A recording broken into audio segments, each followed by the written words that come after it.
आज चर्चा करने वाले हैं अपने इस वीडियो में हम बीपीएससी टीआरई 3.0 जो भी अभ्यर्थी हैं जिन्होंने परीक्षा पास की है, ऐसे में जब हम उनके ट्रेनिंग को लेकर के बात करें तो स्कूल में पोस्टिंग के बाद जो कि 15 मई तिथि जो है वो अंतिम तिथि बताई गई है अपर मुख्य सचिव शिक्षा विभाग बिहार सरकार पटना के द्वारा।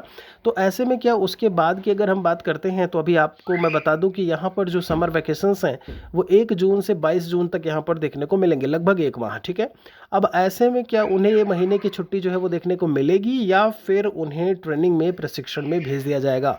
तो हम आपको बता दें कि अभी ट्रेनिंग की में क्या था कि सबसे पहले क्या होता था कि जो प्रशिक्षु होते थे उनको जो सेम जिला होता था, जैसे कोई अगर पटना का है तो पटना में ही उसको ट्रेनिंग के लिए भेजा जाता था। ठीक है, और आवासीय वो प्रशिक्षण नहीं होता था।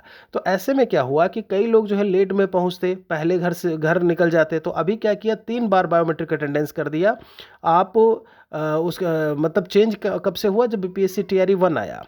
तो 1 से क्या हुआ कि अब आप सेम जिले में ट्रेनिंग नहीं होती थी। जैसे आप पटना से हैं तो आपको मान लीजिए मुजफ्फरपुर भेज दिया, आपको भागलपुर भेज दिया।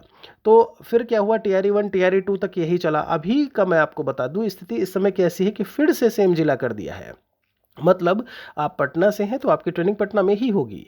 तो अब ऐसे में लेकिन एक चीज़ वहाँ पर और जुड़ा कि अब आवासीय प्रशिक्षण है। मतलब आप जो है वहाँ से जैसे 5 दिन की ट्रेनिंग जो होती है, अभी जो पहले से टीचर बन चुके हैं उनका 5 दिन का ट्रेनिंग, एफएलएन प्रशिक्षण, आईसीटी प्रशिक्षण, ये सारी प्रशिक्षण, कंप्यूटर टीचर कंप्यूटर में बहुत सारी चीज़ें बताई जाती हैं उसका प्रशिक्षण, ये सारी चीज़ें चलती रहती हैं।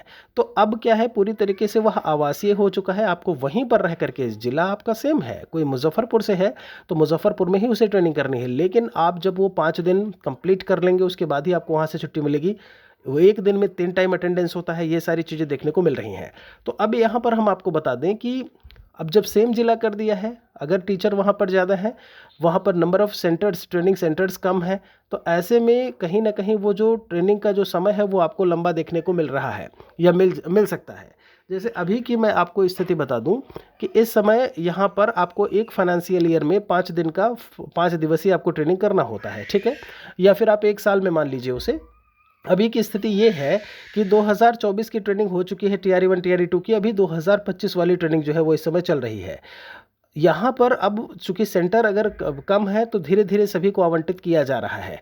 अब ऐसे में क्या होगा कि टीआरई 1 टीआरई 2 की जो छुट्टियां हैं वो आपको देखने को मिल रही हैं 1 तारीख से लेकर के 22 तारीख के बीच में। तो पूरी संभावना है कि टीआरई 3.0 की जो ट्रेनिंग है, वो जो छुट्टी का ड्यूरेशन है टीआरई 1 टीआरई 2 का, जिसमें प्रशिक्षु नहीं रहेंगे, कम रहेंगे, या टीआरई 1 से या टीआरई से जो पहले भी रहे हैं, जो नियोजित शिक्षक हैं, विशिष्ट शिक्षक हैं, जो एक्सक्लूसिव टीचर, इन सभी को क्या किया जाए कि वहाँ पर जो है उनकी छुट्टियाँ रहेंगी। तो ऐसे में टीआरई 3.0 के जो अभ्यर्थी हैं उन्हें लगा सकते हैं कहाँ पे कि भाई आपकी ट्रेनिंग है।